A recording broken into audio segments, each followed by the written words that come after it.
Resulullah sallallahu aleyhi ve sellem Medine-i Münevvere'ye geldikten sonra orada oranın eski adetinden gelme, diğer din mensuplarına ait 2 bayram günü vardı. Müminler buna bakınca böyle hani keşke bizim de bayram günlerimiz olsa. Resulullah sallallahu aleyhi ve sellem buyurdu ki Allah-u Teala onların bayramları yerine size de 2 bayram nasip etti. Malum hicretin 1. yılından sonra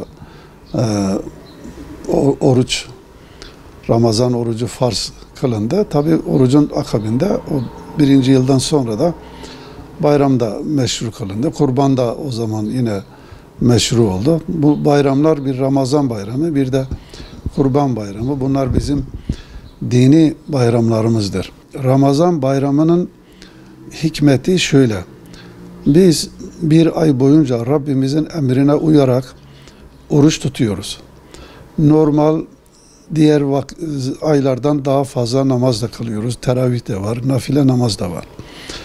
Diğer aylardan daha fazla sadaka veriyoruz. Zekatımızı çoğusu da bu aya denk getiriyoruz. Diğer aylardan daha fazla biz yetimleri, fakirleri, dulları, işte mağdurları koruyoruz ve destek veriyoruz. Diğer aylardan daha fazla demeyelim de kat kat fazlası Kur'an-ı Kerim okuyoruz. Değil mi? Hani Kur'an ayı diyoruz. Derken yani bütün her birimiz misafir ağırlıyoruz.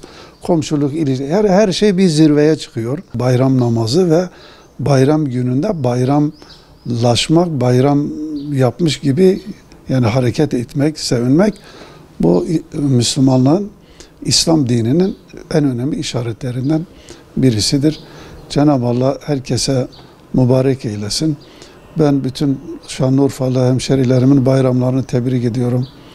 Bütün ülkemizdeki din kardeşlerimin, yurt dışında bulunan çeşitli ülkelerde din kardeşlerimizin bayramını da tebrik ediyorum.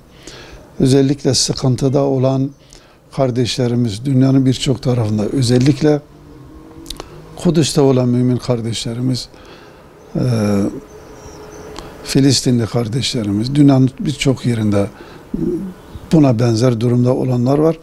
Allah-u Teala onların kurtuluşuna vesile eylesin. Bir de birbirimizin derdini, davasını anlama şuuru Allah-u Teala bize ihsan eylesin. Bayram günü bizim yapacağımız en önemli şeyler ailemizin içerisinde o huzur ortamını temin etmeye çalışmak. Ondan sonra anne babamızdan ve yakınlarımızdan, büyüklerimizden başlamak üzere ziyaret mümkün değilse telefonla ulaşmak, o şekilde gönüllerini almak. Komşularımız ve dostlarımız var. Mümkünse ziyaret etmek, yoksa telefonlaşmak.